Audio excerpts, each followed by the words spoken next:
Yeah. Hey guys, come on, let's take our seats. We got to get going. We got a lot of questions to ask. Plenty of seats up here too.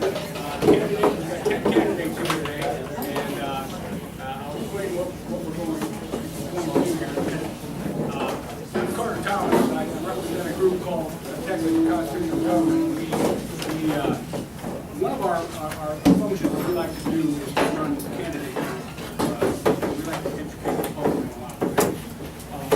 Our main mission is to attract and educate, organize and mobilize the citizens of Wilson County in public policy consistent with our four core values, which are constitutional, fiscal responsibility, constitutional limited government, free markets, and traditional American values. We are nonpartisan. If you're old enough as I am, remember back to the 50s when they had traditional America, the traditions that we had, that's probably what we have. You'll find people from all different parts here. What we hope to do is to ask some pretty tough questions tonight. We're co-sponsoring this with the Wilson County News. So before I turn it over to Annette for just a second, I just want to give you kind of the rules of what we're going to do. If everybody could turn their little noisemakers off, or at least the buzzers, making sure they buzz and not ring. They appreciate it. It's just about 7 o'clock, so from about the first hour or so, we're going to be asking questions. Our moderator is Mr. Jay Pullen. So the questions were developed by TCG, by a committee, and from the Wilson County News. We've collated the questions so you don't know who's asking what to whom at what time, but they're from all of us.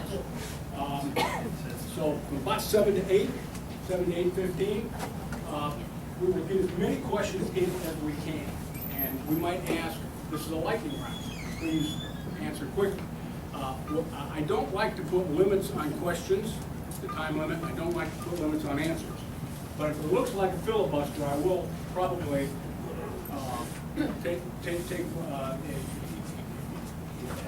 ask the candidate who's speaking to sum up. And when we're done with those questions, we're going to open it up to the audience so you can ask some questions. I prefer if you're going to ask a question to a commissioner, ask it to a commissioner, and then all three commissioner candidates or two commissioner candidates and the judge can answer it. If you're going to ask it to the 218th district, then both of them can answer it. If you're going to ask it to a constable, and he's the only one here, can you hear you? Now, I will say that two people send their regrets. Larry Wiley was planning on being here, and he had scheduled a conflict last night. And Jim Burdett told me earlier that he had another conflict. And from the very beginning, Mr. Villarreal is out of town. He's out of state, so he couldn't be here. Annette, you want to? I'm Annette Julie Smith. For those of you that don't know, I edit the Wilson County News for my sins, by the good graces of my publisher, Tackitt. So welcome. Thank you all for being here. Thank you for showing your interest in the electoral process, and thank you to all the candidates and current office holders who are here with us to respond to your questions. We do invite you to be open and honest as best you can. Also, refrain from antagonism and any kind of undue pressure and undue influence if it's at all possible. Be fair and open in your questions. Do try and actually project, because we are in a venue where it may be difficult to hear, so please, and feel free to be part of the process. Thank you all for being here and reminding us that we do live in a free and democratic country and that we have the right and a voice in our government. So I will turn this over to you, Mr. Thomas. Thank you very much for the 3 weeks from today, actually you can vote earlier. A couple of things, probably start next week. You can start voting early, so fine. But 3 weeks is the first Tuesday after the first Monday of the month of November. So we wanted to run this early so you could get it before you started early voting. And at the end, I'll ask if the candidates will like, we'll cut it off at 9:15, depending on how we're going. And then they can meet back in here while my book break down.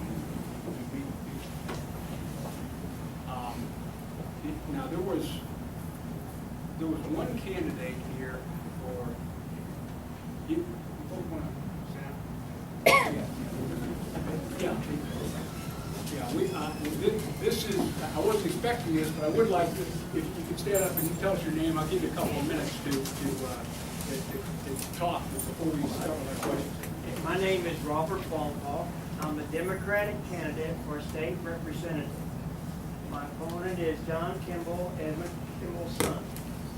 I've got brochures here, so feel free to take one when you leave. I wasn't expecting to run, but things happened that I decided to at the last minute, hoping someone else. I don't think we've had a Democratic candidate run in this area, in this district, since 1984. So that just goes to show, I hope that I would like your support, especially those that are Democrats. And if you have any questions, I'll be free to answer. You can, you're free to hang around and meet folks at any time. Thank you. Okay, so without further ado, we'll get started. Mr. Jay Poland, our moderator, and we're going to start with 218. We're going to go through the positions and let them respond. You'll see how it's going to, how we go through the rounds. If you will, address your answers to the audience, not to me. The way we'll do this is we'll have one question for the district judges.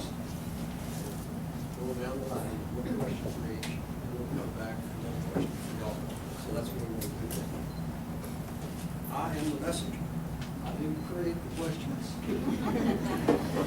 All right? So, well, in fact, you can tell I didn't create them because they're nice questions. Okay, without further ado, and please, this is not a debate, so answer the question or argue the defense. So the first question is for the district judges. The first question will go to you. And I assume everybody doesn't mind if I call you by your first name. Carrie, so the first question is yours.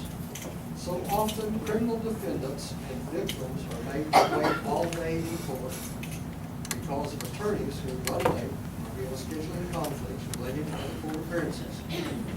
This not only is a waste of time for the court and a waste of taxpayer resources, but it inevitably prolongs justice for the victims.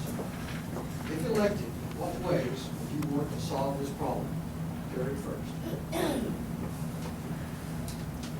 Good evening, my name is Carrie.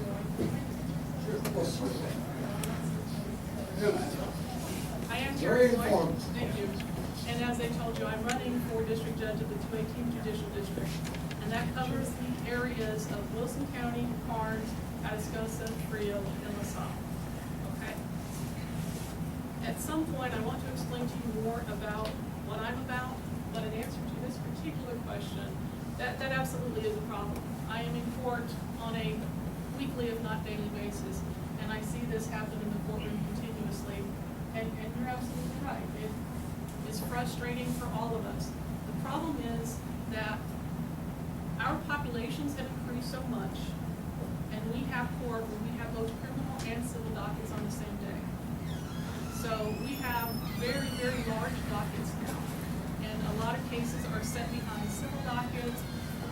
Generally, in our courtrooms, uncontested matters are taken first, and those uncontested matters are actually divorces and certain other kinds of cases, and so we're going to be set behind them anyway. In response to what can you do to get attorneys there from other areas? Normally, the local rules will tell attorneys that they're supposed to come to rural areas first. And what judges can do, what I've seen them do in other regions, is say, tell me why I should not hold you in contempt for not doing that. That is the only thing I have seen that has really prompted attorneys to reschedule cases in San Antonio and other jurisdictions. I really do make it a priority to come down to for our rural areas first. I saw that when I worked for the 4 years that I worked for the 25th, which is Gonzales, Guadalupe, and Alaca. There were particular judges that would say, tell me why I should not hold you in contempt for not coming to my courtroom first. You're always going to have the problem, though, that there are going to be other settings that they cannot get out of, whether they're rural settings or they're specially set in federal courts. And there's always going to be that problem, and I think part of the solution is something that the legislature is going to need to take care of, and that is to create home courts at some point in time. Thank you. Good evening, ladies and gentlemen. My name is Russell Wilson. Thank you for all coming out on a Tuesday evening to meet with us here. I agree with everything that Floyd has to say. Myself, I've been part of Carrie, which you know each other for quite a long time, and it's not trying to disparage or anything, but maybe I agree with what Ms. Floyd said. But a big part of that is making sure the judge keeps the attorney's feet to the fire. Make sure they really do have a conflict where they're in another rural court, and because there are 2 judges in this 5-county district, and this 5-county district is actually larger than the state of Connecticut. It's not just larger than Rhode Island and Delaware, but it's larger than Connecticut. So sometimes they're not in Floresville because they're in court and it's goes to the other judge. That happens. One thing that you can do other than creating new courts or just putting the attorney's feet to the fire is develop a system, if both the district judges agree, to say, if we know that some cases are going to be contested, if we know you're going to have a 1 or 2 hour hearing in the matter, rather than make those folks show up at 9 o'clock and wait until 1 or 2 o'clock in the afternoon before they finally get their case heard. And it's absolutely certain that there's going to be all sorts of uncontested matters or hearings that take 20 minutes that take up the judge's time between 9 a.m. and 1 p.m. You can have a docket later in the day. That's something the county court did here for a number of years. Pre-trial days, if you had motions, where you had evidence was being heard, the witnesses were being called in, rather than bring the witnesses in, but we have to sit there for hours at a time, whether they were civilian witnesses or they were often police officers. We would have a 2 p.m. docket, and we'd have everybody show up with their witnesses and their arguments ready to go at 2 p.m. And I think that's another thing that should be considered if both the district judges would agree to. The next question is for Dickie, county judge. The question is this: there have been reports in the past and recently of county employees drinking during the duty day. Of course, these are unconfirmed. However, if you were told of or suspected of county employees drinking or using drugs during the duty day, what would be your actions? Hello, I'm Dickie Jackson. I'm the Republican candidate for county judge. And my reaction would be, if there is evidence and he is caught, whoever it is would be prosecuted to the fullest extent of there's no leeway. There's zero tolerance like you have in the schools. That's one thing I do not stand for, is any kind of drug use, drinking, any loitering on the job.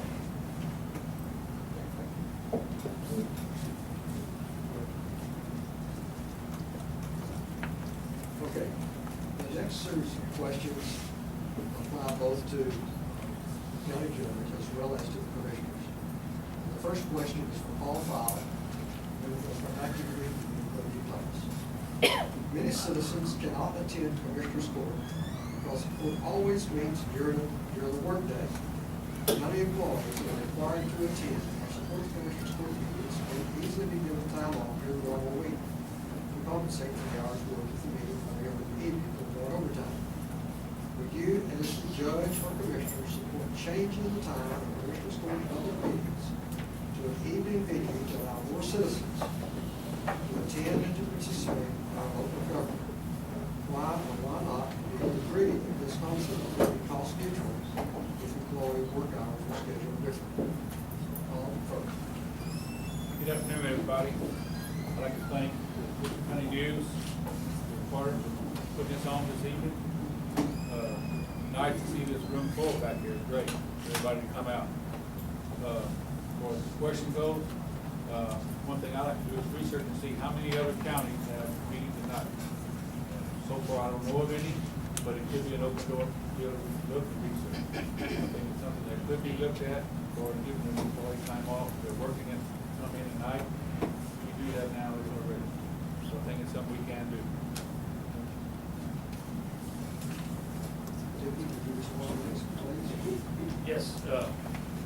like Mr. Paul said, there's 254 counties in the state of Texas, and I'm not sure if any of them hold commissioner's court at night.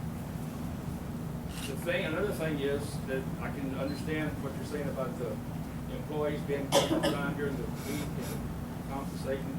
That will take away from what they're doing at the time.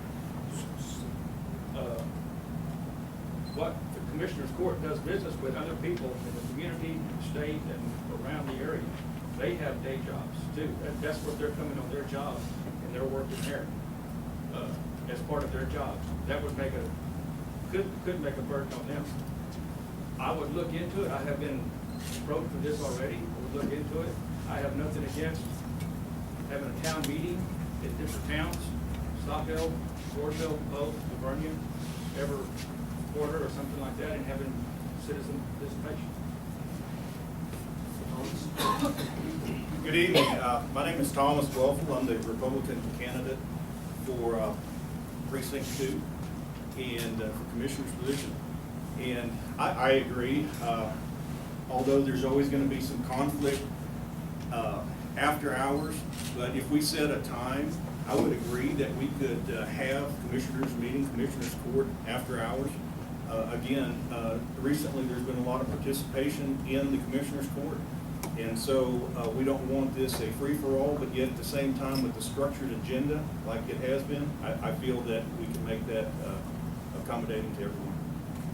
Thank you.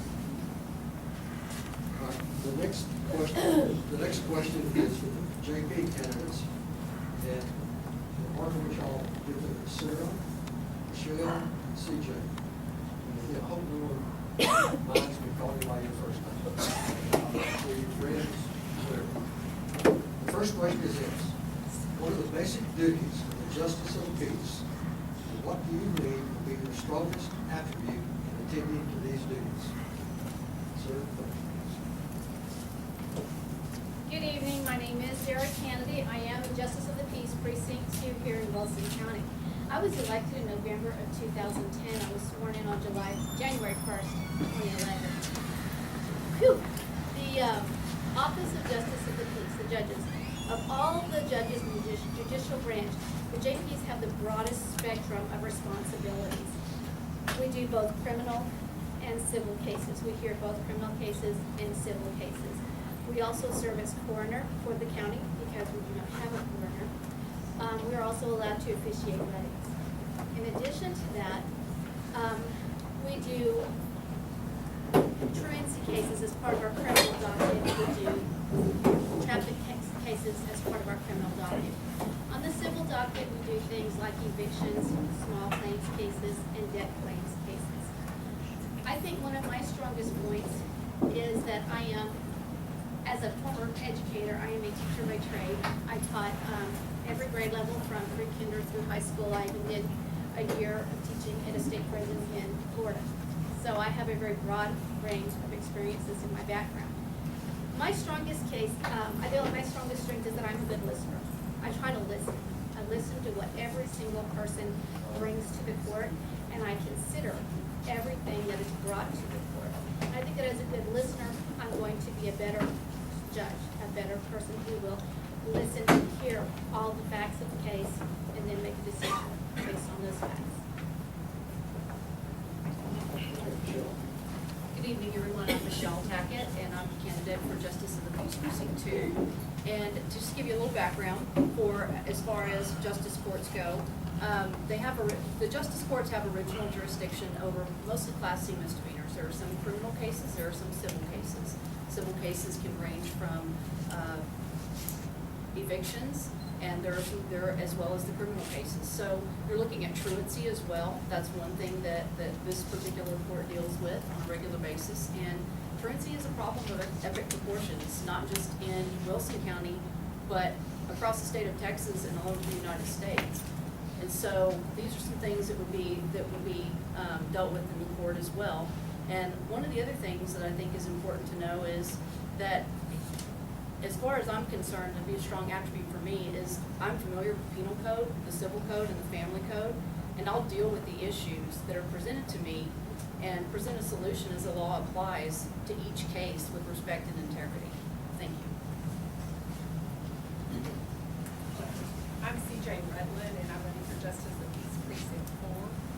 and I have not had a whole lot of experience in the court or the justice, but I know that we're going to have 80 hours of training, and I know that we are responsible in some of the small claims, the civil courts, and we have original jurisdiction in like class C misdemeanors, as they have stated. We handle most of the traffic offenses. We have some criminal offenses, such as theft under $50.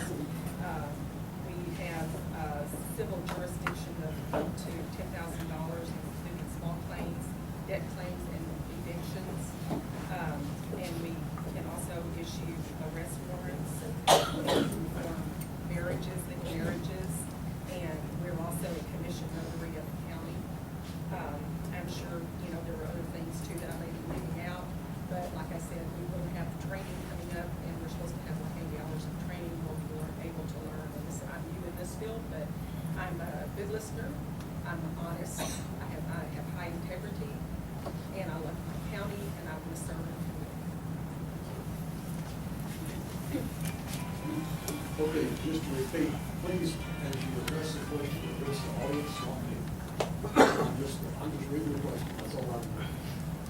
And back to the district judges, given that everybody wouldn't show up, we may have a little bit more time, and we're thinking that at the end, spend about 15 minutes, we're all talking about some constitutional issues.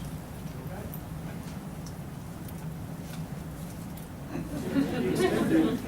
First judicial comment, what's his answer? All right, so the second question for y'all, starting with Russell first, and then Carrie. As attorneys, both of you are charged with seeking the best interest of those who retain your services. But as a judge, you're required to be impartial and to render decisions in an objective manner. How will you be successful meting out equal justice for all? I want to say, first of all, you have in the United States, most of the time, an advocacy system. You actually always have an advocacy system. In Texas, when you're a prosecutor, I was a county attorney for 16 years, the prosecutor's job in the code of criminal procedure is to seek justice, not just to be an advocate for the police or the prosecution. It's not the prosecutor's job to simply go out and try and achieve conviction. It's to seek justice.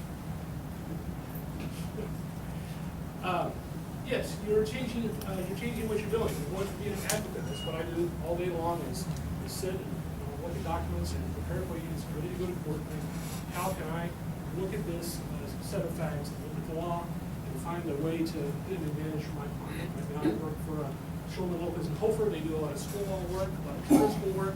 So we're usually working for public schools around the state. I have a hard time trying to go out and represent public schools.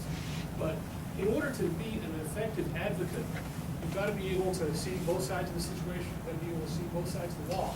You've got to know what's the weaknesses in this case that I'm trying to make, what's the weaknesses in the argument I'm trying to make, what is it that the attorney on the other side, assuming that they're competent, is going to be arguing back to the judge, or arguing to me, against me, that you shouldn't take this matter to the judge.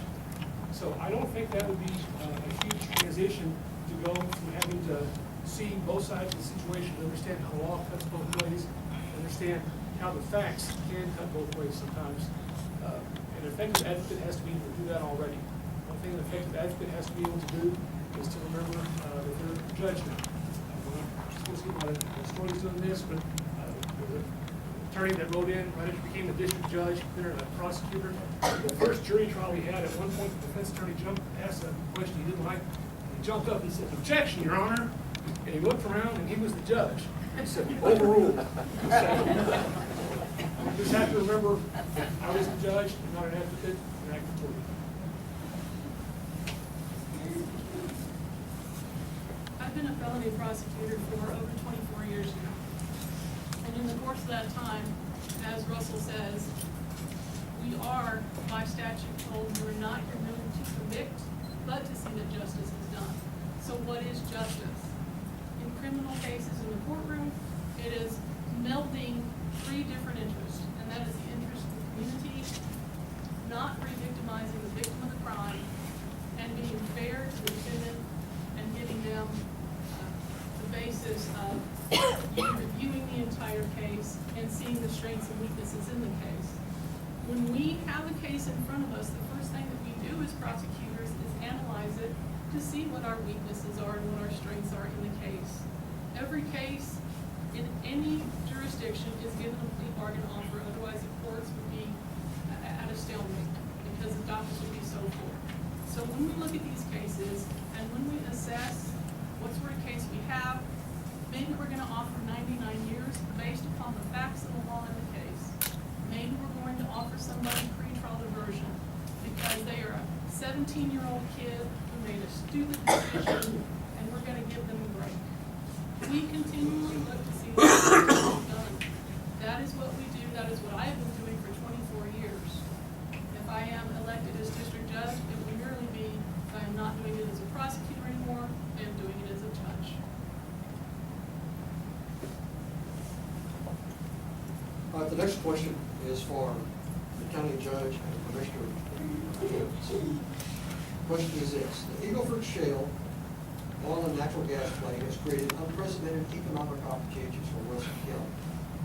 If elected, what will you do to help the county to effectively seize and utilize this newfound wealth? And if elected, what will you do to help Wilson County start planning for what to do when the oil dries up? And first, Dickie, would you answer, and then Thomas, and then Paul? Okay. Well, the Eagleford Shale came whether Wilson County wanted it or not. And it's gonna dry up whether Wilson County wants it or not. The thing that you have to do is just take advantage of it while you can. There's gonna be some economic benefits to it. We have not the economic benefits that a county like Karnes County has. But we have some of it that heads south, and then some of the citizens have benefited from some of the man camps or the lodges and things like that. That is gonna be a real tough question to answer once the Eagleford dries up. We're gonna have hotels here that aren't gonna be full. We have to find out some way to keep them going. There's gonna be lodges that aren't gonna be full. But I'm hoping this is gonna be 20 years down the line. We've got a long time to look for an answer for that. Thomas, I'm sorry. That is a excellent question. We all know that the tax base is what we use to do the work in the area, the roads and everything we do, the funding, paying the employees, the elected officials. That is a good, big concern. I'm in an industry where I cater to the oil field business to a certain degree. And when you look at that, we have to capitalize on what's here, this here and now. So with that being said, I think that in turn will, years down the road, will take care of itself in the sense that we need to address the people coming to this area where they do have permanent dwellings to live. We have to work with the city and establish areas where we can put houses, which are permanent structures, where people will generate, where we can generate the taxes for the county. The biggest issue I see with all this wealth coming to the area is how are we gaining or capitalizing on all these companies? We have,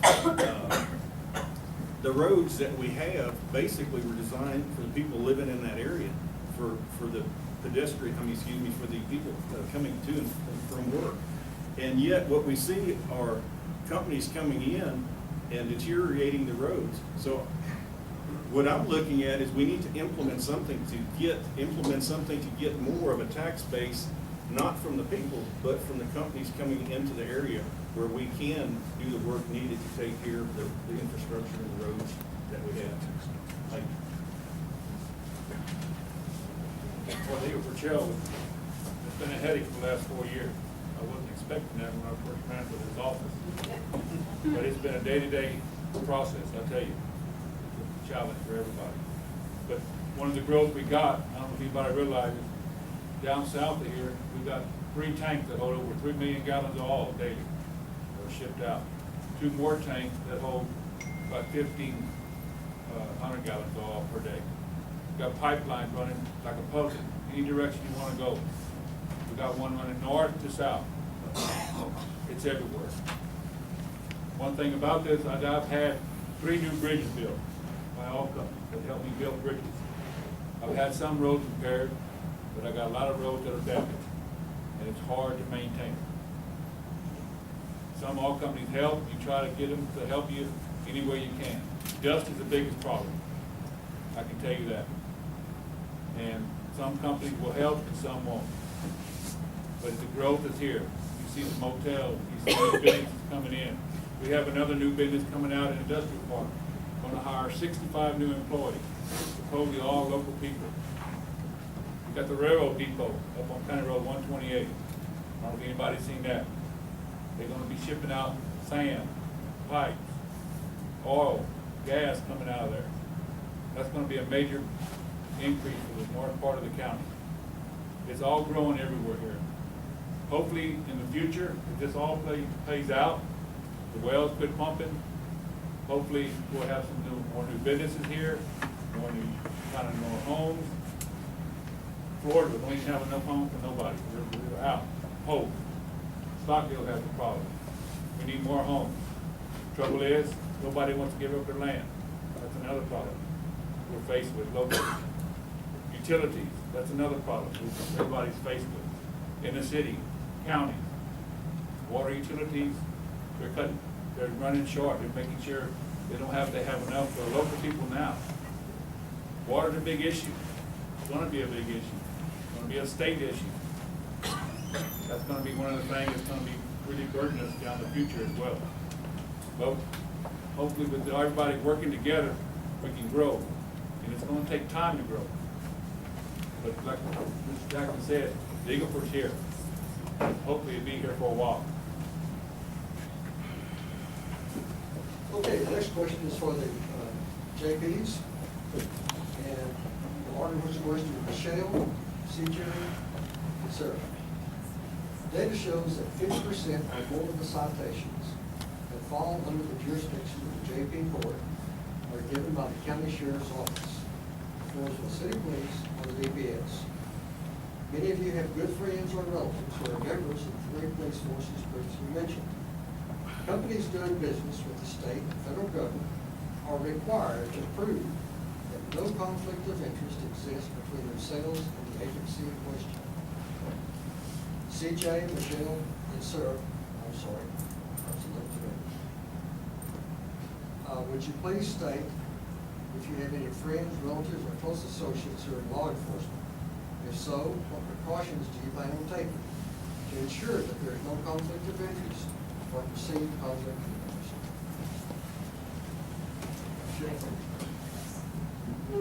I do have relatives in law enforcement. As many of you know, my father is a sheriff. In answering that question, I'm independent. I'm an independent person. And this office should be fact-driven and based on the law. It shouldn't be based on who knows who's friends with who, and who's related to who.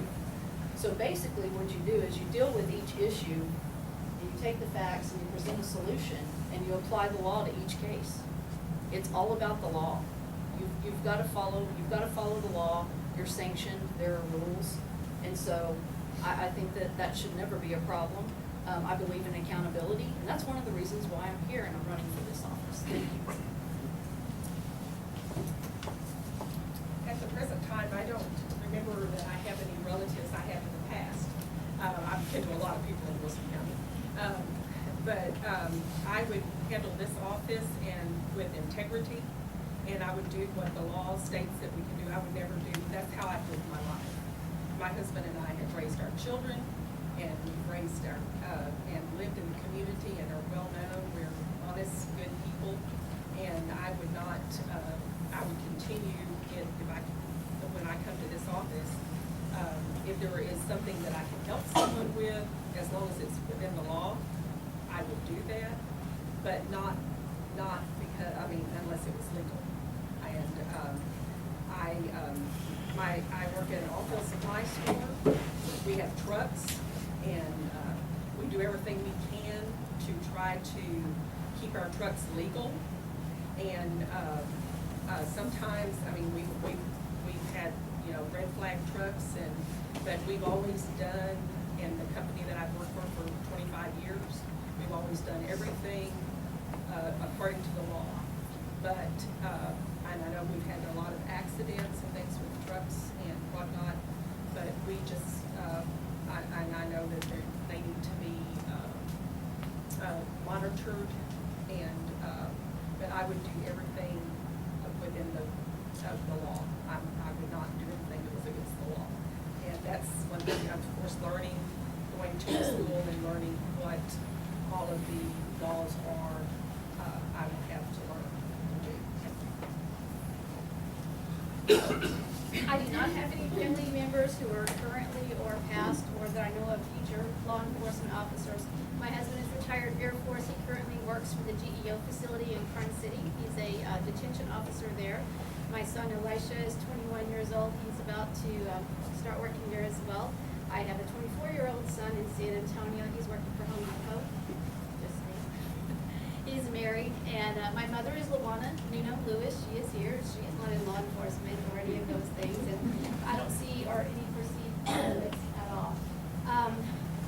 I think a lot of people may have a misconception, and I agree. I think every candidate is being completely and totally honest, because that's our job. That's my job as a judge, is to be fair and impartial, and I don't see that as a problem. There's one thing in the question, you said that that the tickets are by DPS, county, and city, and we don't have any tickets from any of the municipalities. We only do county and DPS. The only thing that I've done for the city of Floresville is, that's another one of the duties of the JP office or any judge, is to sign a search warrant or an arrest warrant, and I have done that for the city of Floresville.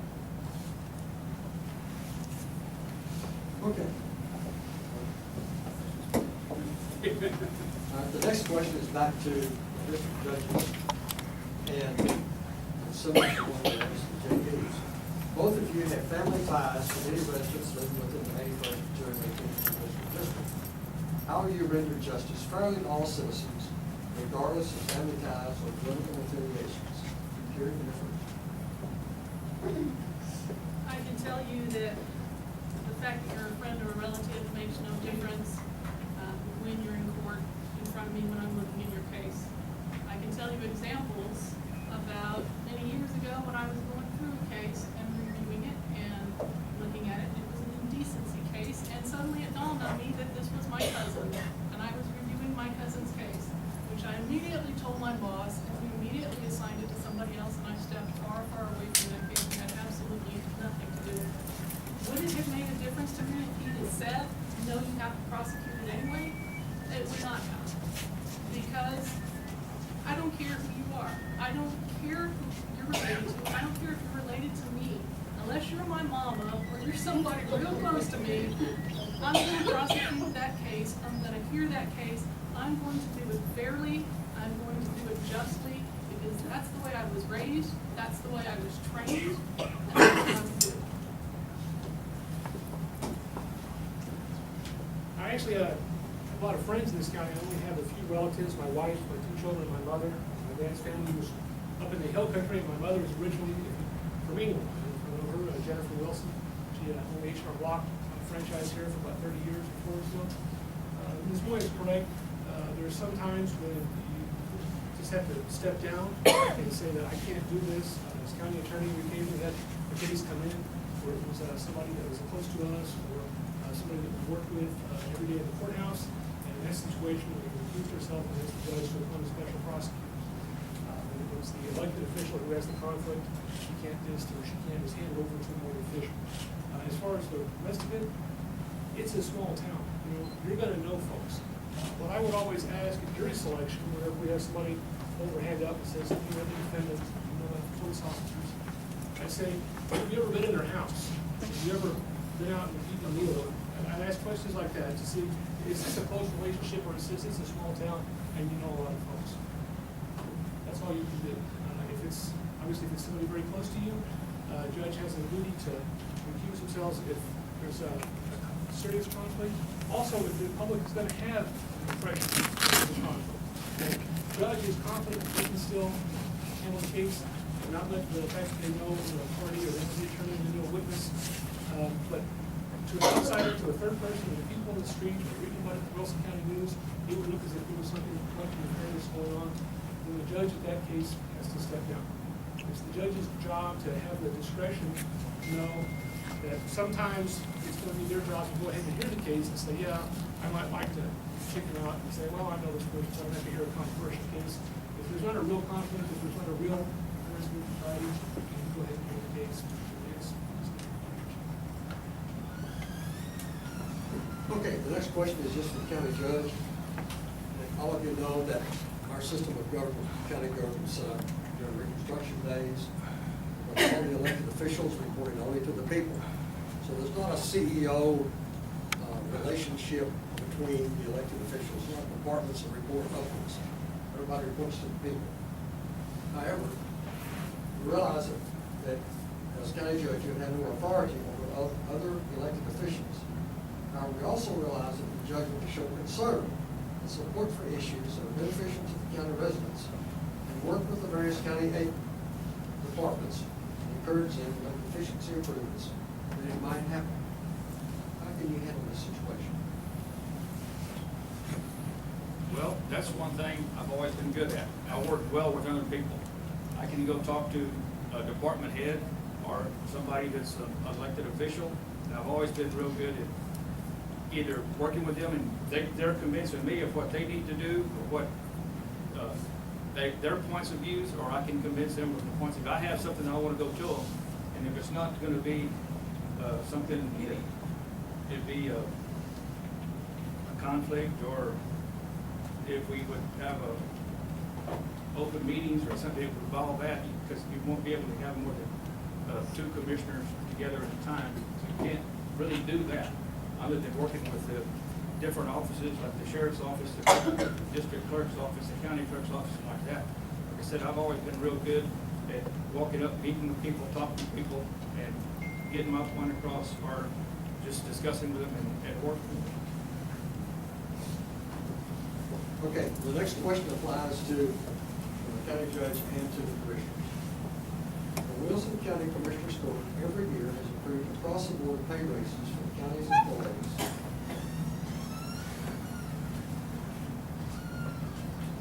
While so many of the county's taxpayers continue to struggle to pay their bills, the employees and to the elected officials. First, do you think this is right, and why?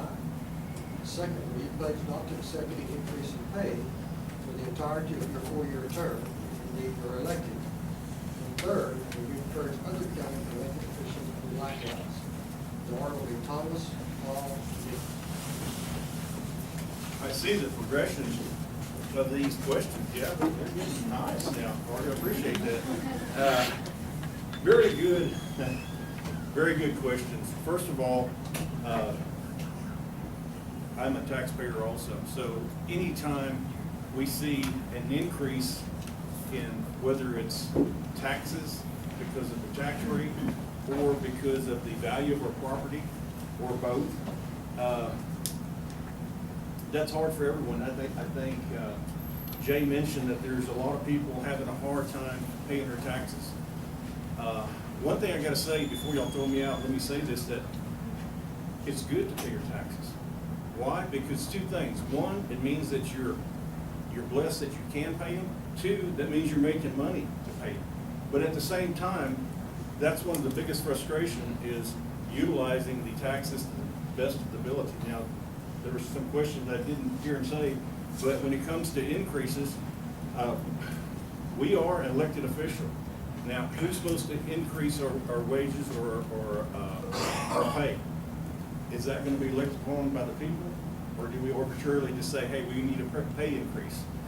I know there is a lot of controversy pertaining to the workers, and a lot of the comments were made about the workers needing some type of basically merit raise or some type of format that we could use to pay the people. We're losing a lot of people to the oil field, but yet at the same time, be careful when you say that, because a lot of these people may be worth more money than we're paying them now. And so be on the lookout that when we find somebody that's worth their money, they're a operator of some type, and that's a special skill, that person may demand a higher wage. But yet at the same time, where's that money gonna come from? So we are gonna have to agree upon that, hey, in order to do that, we're gonna have to allocate money for those positions. Now, when you ask about will I be willing to increase my pay? Which in essence is the question, I guess. In 4 years, I would be content with what the commissioners getting paid. Now, will I tell someone else not to accept that? That's between, I heard a story not that long ago when I was visiting with someone, and they said, you know what, that's my money, and you don't tell anybody that you're not gonna take that raise. I'll stand on my own merits and say, yeah, in 4 years, I wouldn't take a pay raise. But I will not tell someone else that they should not take one. That's between them and the people that they're representing. That is a tough question. Basically, when you look at our employees, what the employees make, I know everybody has a tight budget, real tight budget. I can tell you, since I've been commissioner, first year, taxes went down. 3 years, we kept them the same. This is the first time the tax increase went up. I have very little control of the appraisal office raising the property value of the property. But the tax, I do have control. The reason taxes went up this year was because of the bond election for the courthouse. We have to give our employees pay raises. We're losing employees daily. I know the sheriff loses, he can't keep them there. That's the biggest problem he has, is going to the oil field. It took me 6 months this past year to replace one of my employees that left, just for a truck driver. They go to the oil field, they go to San Antonio, they make more money. For giving employees pay raises, I think we need to, I'll be the first to admit, because it's hard to get people out here, good workers, people that can be honest, you can trust, and get the best for your tax dollars. When it comes to me, probably so. I'll agree mine. But I have to agree with Thomas. When it comes to telling another elected official, I'm not going to tell that elected official not to take the pay raise. That's up to them.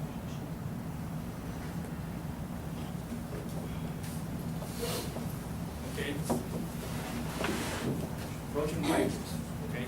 I don't know if anybody here is in the workforce that has started at one wage and stayed there for an entire career. Everybody is expecting to get more money. If you're not ambitious, what are you there for? You're just there to to be another day, just to get by. And a person like that's not gonna do a good job. You need to have the people looking forward to something. Okay, if I get out here and do a good job, there's a possibility that I will have a wage increase at the end of the year. Of course, as in the county, we do it one time a year. There are times that the elected officials can ask for a raise for their employee. That's the American system raise that y'all are talking about. That can happen. That is in a way that could happen. But as far as wages go, and I'm like you, I'm a taxpayer myself.